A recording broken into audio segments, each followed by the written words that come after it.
G'day ladies and gentlemen, and welcome to Cosine Rule 2. We can use the cosine rule to find an angle in any triangle if we know all the sides.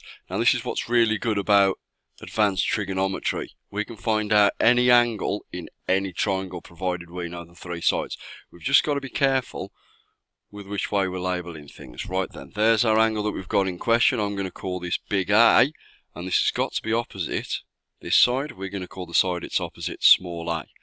Now then, B and C are the other two sides. Doesn't matter which way around they are, as long as big A is opposite little a. We can then write the cosine rule. A squared equals B squared plus C squared minus 2BC cos big A. Now we're going to derive a formula to find big A out by taking the original cosine rule and switching a few things about. Now then, going to be a good lesson. If you can do this yourself, you're very competent with your algebra. Now we're going to get this b squared and bring it over the other side. We're also going to get this plus c squared and bring it over the other side as well.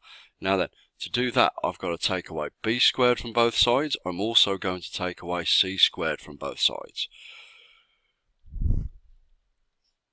Taking away b squared and taking away c squared. Right then, on the left hand side, we're going to start with a squared, and then we've got to take away b squared and take away c squared as well, equals minus 2bc cos big A, because we've moved the b squared and the c squared over to the other side. Now then, to get a big A here, we've got to undo this minus 2bc, and after that we've got to undo the cosine. So I'm going to get this minus 2bc, and because it's being multiplied together with the cosine big A, we're going to move that down there. We've got to divide both sides by negative 2bc. Now then, negative 2bc.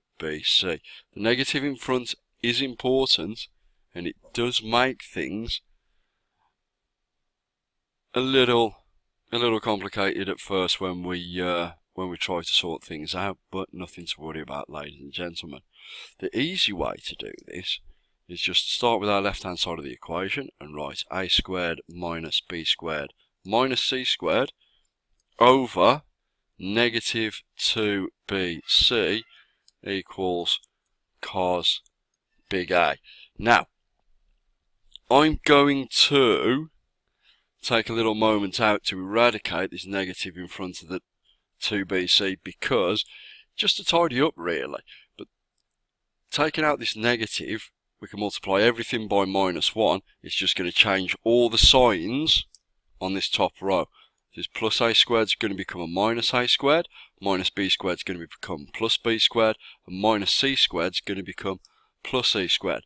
Now then, in algebra we like to start with a positive number, so I'm going to move b squared to the front because that's now positive, plus c squared minus a squared all over 2bc equals cos A. And the way that we get that a by itself is to inverse cosine on both sides. Inverse cosine on both sides. Now, I'm going to start with a equals inverse cosine on, remember we need a fraction, and this is the fraction that's got to go in that bracket. B squared plus c squared minus a squared all over 2bc. Alright then, so how would we use this in a question? Okay, let's say we're trying to find this angle here, and as per usual, we're going to call it theta, and around it we know the sides are 8 centimeters above, 11 centimeters below, and 7 centimeters opposite. Right, I'm going to start by writing down our formula that we've just derived. The angle A is inverse cosine, open brackets, nice big fraction going in here, b squared plus c squared minus a squared over 2BC. Now then, just to help us, I'm going to label each side according to the diagram above. So, 7 centimetres, we know that's going to be A, because it's opposite the angle that we're searching for. B, we're going to have that on top, and C, we're going to have that below just so that it matches up. Now then, we've just got to substitute these numbers in the right places, put it in a calculator and work it out. It is a big sum, it does take quite a while.